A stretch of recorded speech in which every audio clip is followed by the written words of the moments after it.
त्यांचे सहकारी ते गोमांस किंवा इत्यादी जे काही गोष्टी खातात, तर त्यांच्यासोबत का बसतात? त्यांना बाजूला का करत नाही? उद्धव ठाकरे आता सरळ डबल मस्जिदची डबल एफएसआय करा. आता नवीन सूत्र ऐकले की नाही मवियाचं, हम जगह जगह बाबरी मस्जिद बनाएंगे. तर उद्धव ठाकरे आता झालं परिवर्तन त्यांचं. लक्षात आलं ना. आता भगवं गेलं आणि हिरवं आलं आहे. लाज वाटली पाहिजे उद्धव ठाकरे सेनेच्या नेत्यांना. एक जज जो भारतीय संस्कृती, भारतीय धर्म आणि जे पुरावे याच्या आधारावर निर्णय घेतात, त्याच्या विरोधात हे गुन्हा दाखल करण्याची बात करतायत.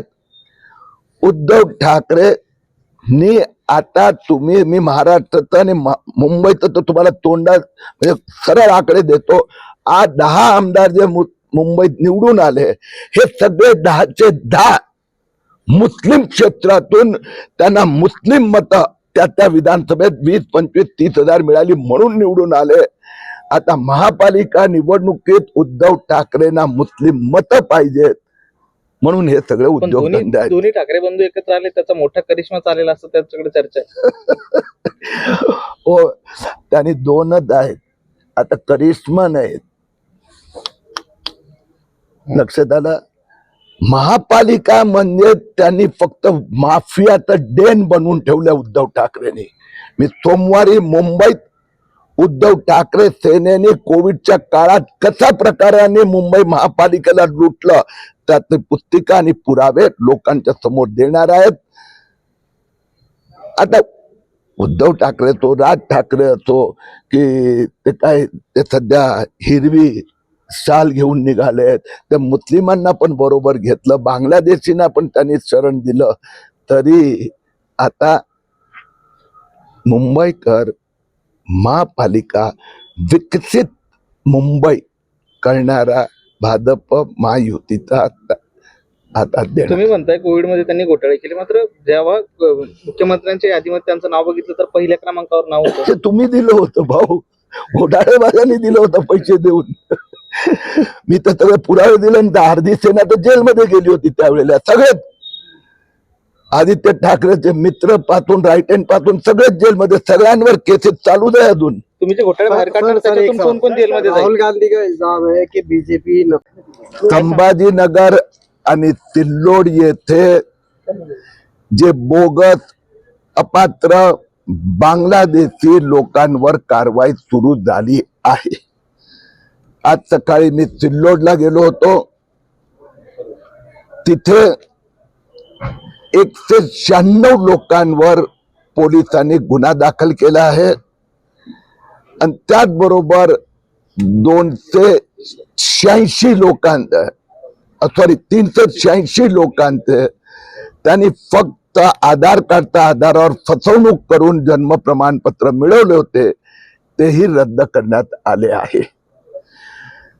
संभाजीनगर येथे एकंदर 47 लोकांवर त्यांनी फसवणुकीने प्रमाणपत्र मिळवलं म्हणून गुन्हा दाखल झाला आहे आणि 136 लोकांनी फक्त आधार कार्डच्या आधारावर, येथे जन्म झाल्याचा कोणताही पुरावा नाही म्हणून त्यांचे पण जन्म प्रमाणपत्र रद्द केले आहे.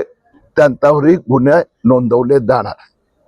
तुम्ही आज उपायुक्तांची भेट घेतली, काय चर्चा झाली?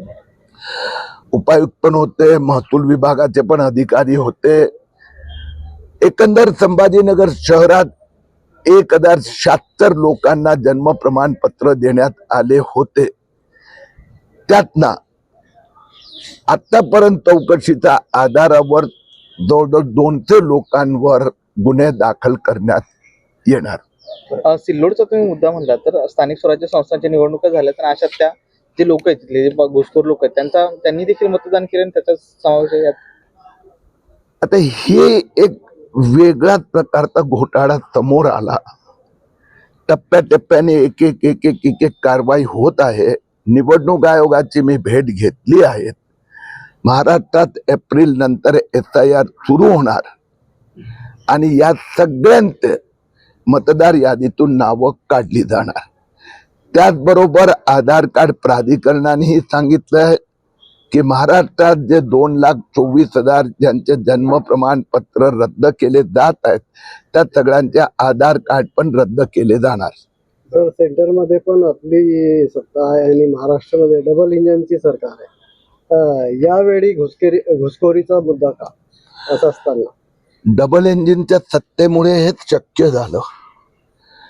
कारण की जन्म नोंद कायद्यात जो बदल आहे तो 2024 मध्ये आला. तहसीलदारला अधिकार दिले गेले आणि विधानसभा निवडणुकीच्या आचारसंहितेच्या काळात महाराष्ट्रात हे मोठं षडयंत्र ऑक्टोबर, नोव्हेंबर, डिसेंबर 2024 मध्ये राबवण्यात आलं. 80% अर्ज त्या काळात आले आणि म्हणून देवेंद्र फडणवीस मुख्यमंत्री झाल्याबरोबर त्यांनी मला ही जबाबदारी दिली, अधिकार दिले. SIT ची रचना जानेवारी मध्ये झाली आणि वर्ष संपण्यापूर्वी 2,24,000 प्रमाणपत्र रद्द झाले.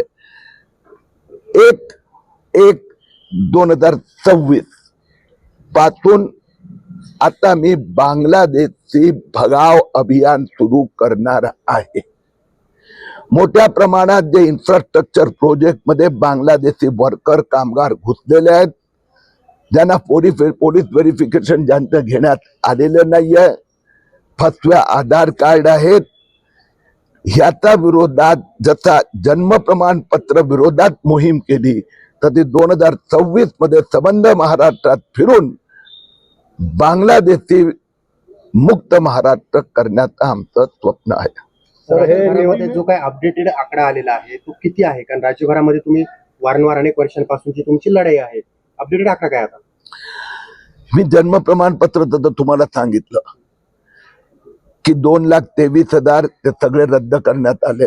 आता त्यांच्यावर सगळ्यांवर गुन्हा दाखल करणं अवघड होते, पण आतापर्यंत आजच्या क्षणापर्यंत 5,000 लोकांवर चार्जशीट मध्ये आरोपी करण्यात आले आणि पुढचे 5,000 महिन्याभरात होणार. बांगलादेशी संबंधातलं अभियान 1 जानेवारी पासून माझं सुरू होणार. हळूहळू त्याचं अध्ययन करून पहिलं आम्ही 14 महत्वाची शहरं महाराष्ट्रात आहे आणि एक मुंबई आणि पुणे असे 16 शहरात कॉन्सन्ट्रेट करणार. ओके. वास्तव में ऐसा है कि जो भी कोई अगर विदेशी या घुसखोर करके आता है तो उनको तो हिंदुस्तान में सुप्रीम कोर्ट ने भी कह दिया कि भाई इसको हम धर्मशाला यानी कुछ ऐसा बना नहीं सकते, तो डिटेंशन सेंटर भी बनेगा. अभी जो मैंने ये 2,23,000 का है, पहले उसको जवाब देना पड़ेगा.